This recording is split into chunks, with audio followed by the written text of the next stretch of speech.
Aloha and welcome to Aquarian Radio at aquarianradio.com. This is an episode of Enki Speaks on the Aquarian Radio Network. I'm your host, Janet Carroll Lesson, with my co-host, anthropologist, Dr. Sasha Lesson. And this series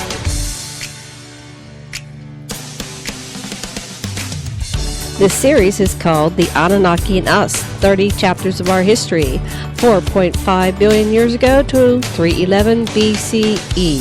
In this episode, we share chapters 22 and 23. Chapter 22 is called Enlilites Bombed Marduk's Launch Tower in Eden and Blocked Earthling Unity. So here is our co-host, Dr. Sasha Lesson. Take it away. Though Sumer, as Iraq was then called, was supposed to be the heartland of only Enlilites territories, that is, only people descended from Enlil, and he was the commander, and his people in his clan were supposed to be the only ones, as far as he was concerned, that had any right at all to live in Iraq. He still, Commander Enlil, had heard his father Anu, say to Marduk, "I forgive you and I can reinstate you." So as much as Enlil did not want Marduk around, Marduk had been defeated, he showed that he was going to do what his dad said. He was going to honor Marduk. So he told everybody on Earth that I do pledge again Eridu, Basara, to Enki, as I did in the very first place. That will always be his place. And since Marduk is Enki's heir, he's been restored as Enki's heir, Marduk too could live right there at Basara. Well, okay, so Marduk developed Eridu into a base, but his plan was that it would one day become a rocket launch facility. It's down the river from where modern Babylon is. Marduk built Babel, that's what it was called, and he built it right between Nippur, where the pre-Diluvian mission control was, and Sipar, which was the pre-diluvial spaceport. Babel, Marduk planned, would serve as mission control and spaceport. Babel, or Babeli, means gateway of the gods, a place where Nibiruns could take off and land. He had Babylon Earthlings build a tower whose head shall reach the heavens, a launch tower. Marduk's Ajiji allies, who had seized Earthlings at Marduk's wedding, ran great fiefs in Lebanon and Sumer. Their estates and the number of their Earthlings grew as the Ajiji bred with each generation. Marduk's son, Nabu, gathered Earthlings, and Marduk taught them to make bricks for his spaceport. With his own launch tower at Babylon, he would challenge the Sinai spaceport Utu ran. "This evil plan must be stopped," roared Ninurta. Enlil ordered Marduk to quit his launch tower project peacefully, and he had to restrain his son Ninurta, his enforcer, because, Ninurta's hackles were up. But Marduk defied them. He went ahead and built the launch tower. Enlil decreed, and this is the decree, "Marduk an unpermitted gateway to heaven is building. To Earthlings he is entrusting. If we let this happen, no other matter of mankind shall be unreached." He was really scared of us Earthlings, especially allied with Marduk. Ninurta bombed the tower and Marduk's camp. He bombed them both at Babel. Marduk fled to Enki's other domains on the Nile. The Enlilites, Ninurta and his guys, scattered Marduk's Earthlings, and he programmed them to lots of different languages and scripts. I think the Bible had a sort of a elaboration on that, the so-called Tower of Babel. So now we begin Chapter 23, how Anana fought Marduk again, settled Pakistan, and ruled Sumer from Uruk. Around 3100 BCE, Marduk returned to Egypt, and he kicked out his brother Ningishita. Ningishita had replaced him, you'll remember, when Marduk had been defeated and forced into exile. This is a quote from Sitchin. When Marduk, after a long absence, to the land of two narrows, Egypt, returned, Ningishita as its master he found there. With the aid of offspring of the Anunnaki who earthlings espoused, did Ningishita that land, Egypt, oversee what Marduk had once planned and instructed by Ningishita now was overturned. Well, for the next 350 years, Marduk and Ningishita fought battles with their armies of earthlings over Egypt. Finally, Enki, their father, ordered Ningishita just leave Egypt, just let Marduk have the thing. So Ningishita moved on. Marduk reunited Egypt. He certainly made everybody there honor his father Enki, who was there known as Ta. Enki wasn't able to pass rule of Nibiru to Marduk as he was supposed to have, but Enki felt at least he could settle Marduk in Egypt. So Enki gave Marduk the MEs, the computer programs, to make Egypt prosper, all the knowledge he needed. He left out one thing he didn't give Marduk, which was how to revive the dead. But he gave him everything else. Marduk, as I say, totally rewrote Egyptian history.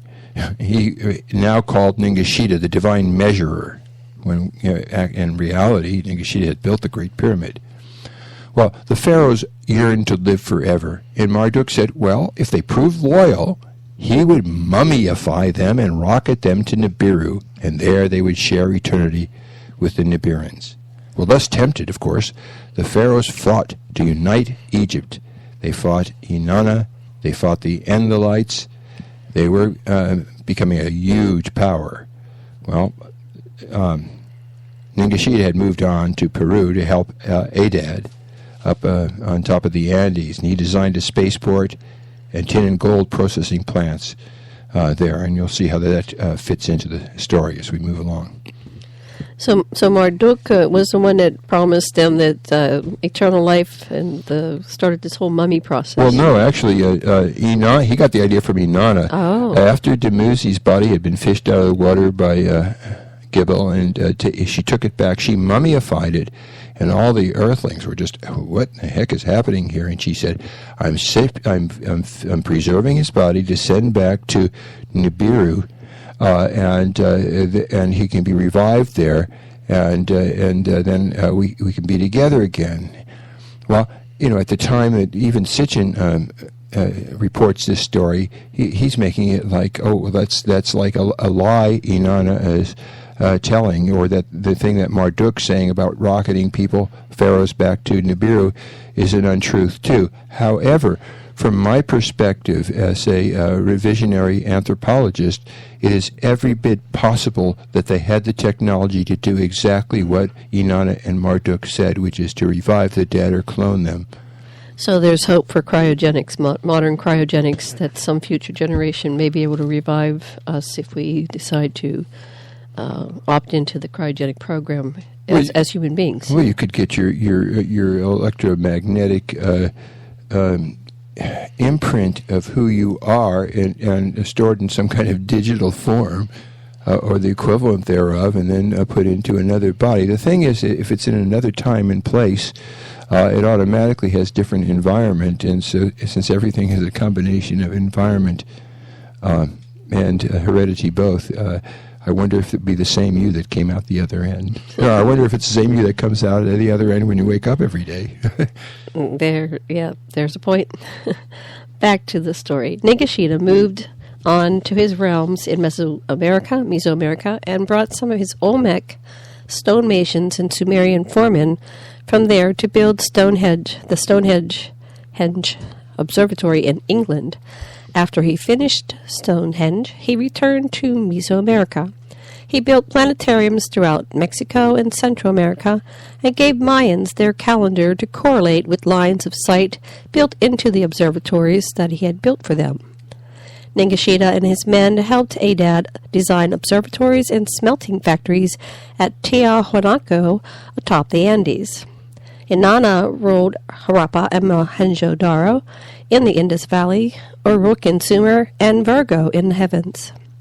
The Enlilite Council made the star group Virgo hitherto for it was Nimma's constellation. They made it into Anana's and replaced Nimma with Anana on the council as well.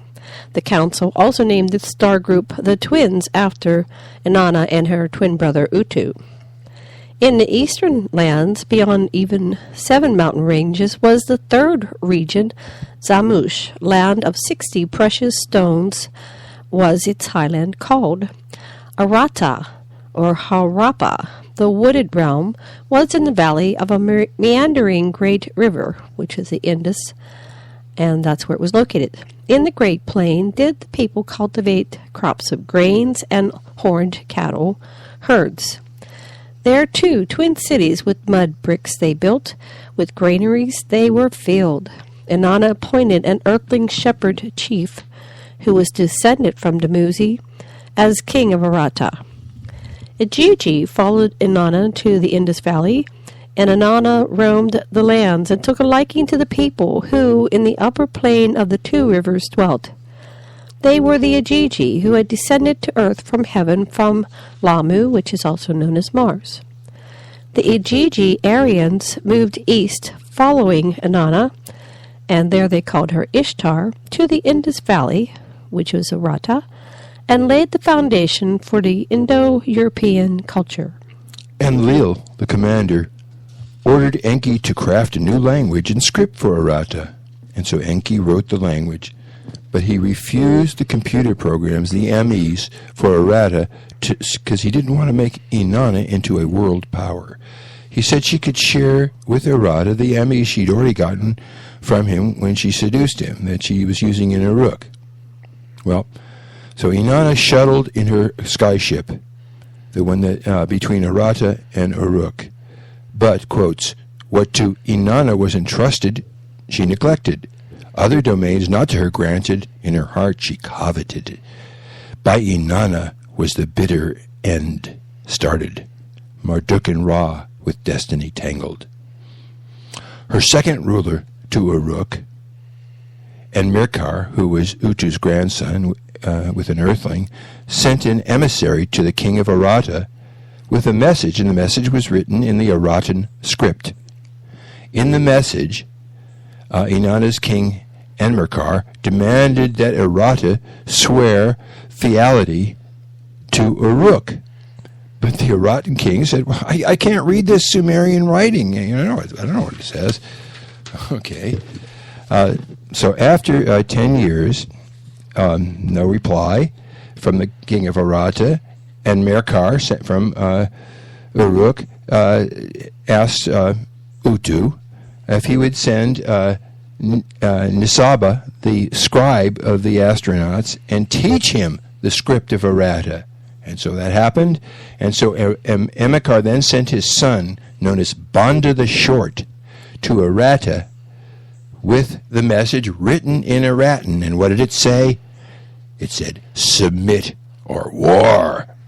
The Aratan king wrote back that he'd prefer trade, maybe Arata's precious stones for some of the computer programs of Uruk, or if Enmerkar insisted on war, he said, let one champion of Arata and one champion of Uruk fight, and that'll settle the war. He didn't want no war. On the way back, carrying the peace message, Banda, the king's son, fell sick. His spirit left him, they say. His comrades raised his neck, but without the breath it was. On Mount Hormu, on the way from Arata to his death, was Banda abandoned. So the peace message never got there. Utu, Inanna's brother, however, did revive Banda. Journeying between Unuk-Ki and Arata, Anana was restless and ungratified. For her Dumuzi she still mourned. Her love's desires unquenched remained. Excuse me. When she flew about in the sun rays, Dumuzi's image she saw shimmering and beckoning. In her dreams and visions, Dumuzi told her that he would return and share with her the land of the two Narrows, which is Egypt. In Uruk, a house for nighttime pleasure she established.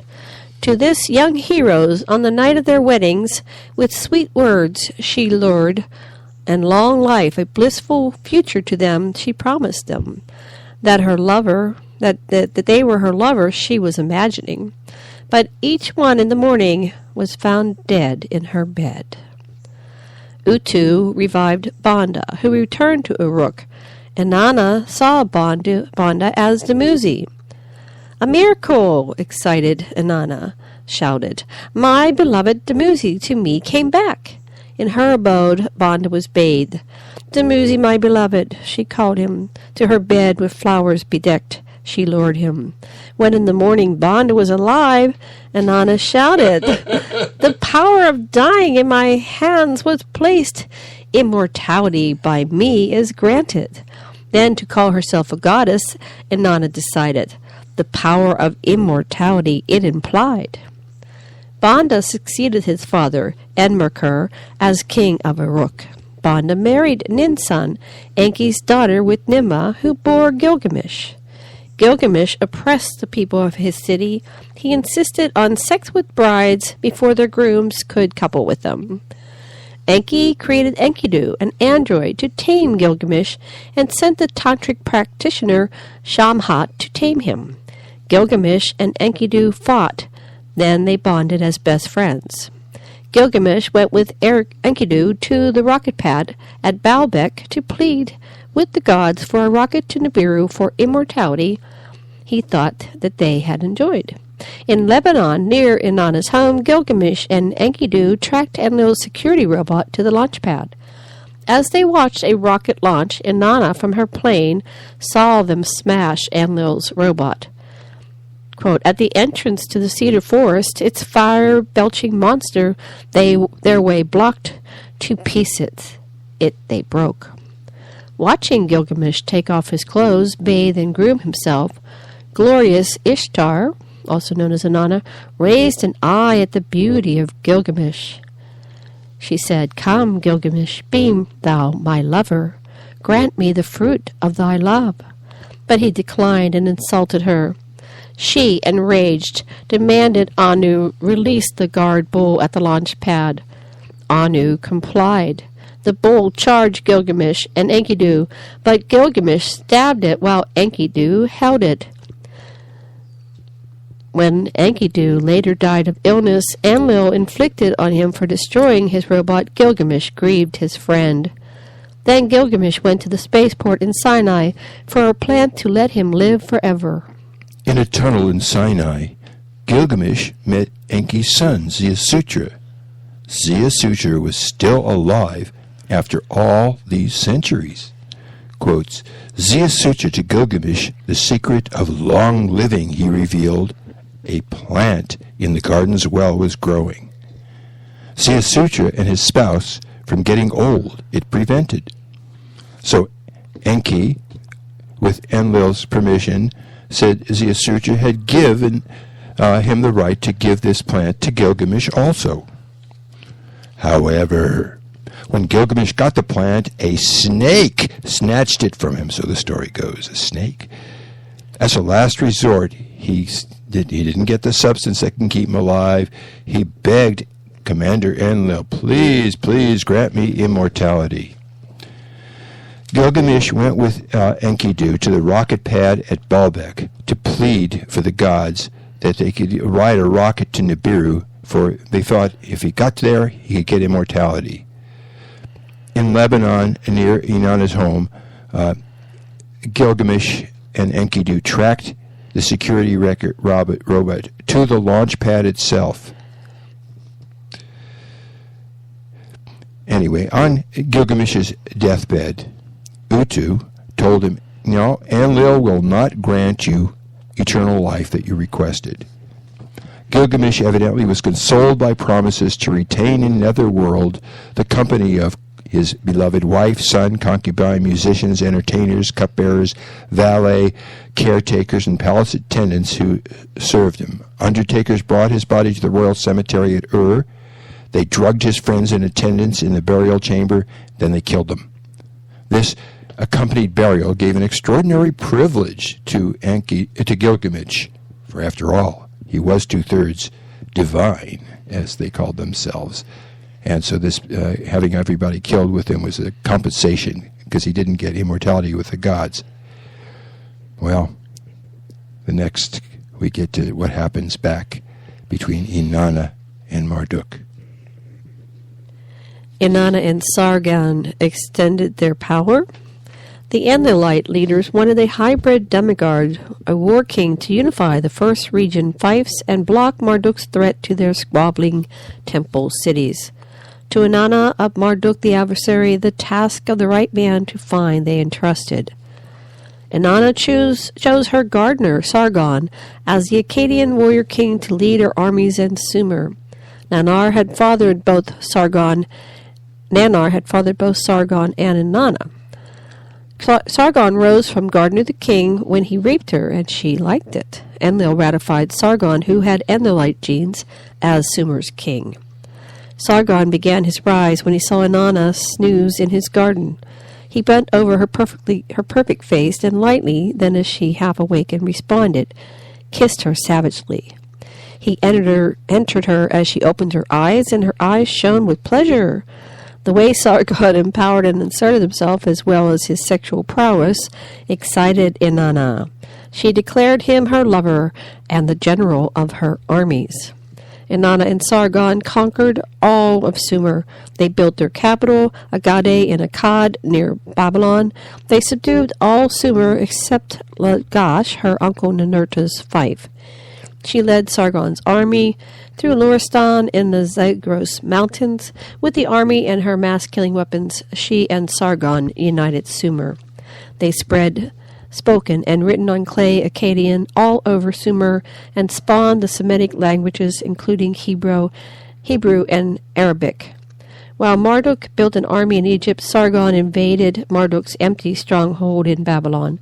To show his disdain for Marduk, the king planted in Agade an urn that he had filled with Babylon's soil. Sargon took away the soil for another gateway to the gods, a tower to launch rockets to Nibiru, and Anana would build her own launch site and take interplanetary power. Marduk and Nabu returned from Egypt to Lebanon. They fortified the city and diverted rivers to it from the other Sumerian cities. Marduk said that he would build his spaceport in Babylon. In the heart of Eden, in the midst of the first region, Marduk himself established. Inanna's fury no boundaries knew. With her weapons on Marduk's followers, death she inflicted. The blood of people as never before on earth, like rivers, flowed. Anana and Marduk both loosed lasers on each other's earthling armies. While Inanna remained gorgeous and enticing, Sargon began to age and drink too much. Inanna watched as the man she once loved crumbled into a pathetic drunk, afflicted by insomnia and haunted by demons. In the end, Marduk's minions besieged Sargon, and he died, cursing Inanna. The Anunnaki Council told Nergal to restore the water system and disarm Marduk and disarm Babylon, for that matter. So Nergal and his retinue of black earthlings from Kuth in Africa left for Babylon. En route, Marduk visited Inanna. Nergal stopped at her place in Uruk. Nergal allied himself with Inanna against Marduk, his brother. Marduk ran Egypt, which is north of Nergal's and Ereshkigal's realm in the south of Africa. Marduk's claim to rule all of the earth alarmed Nergal.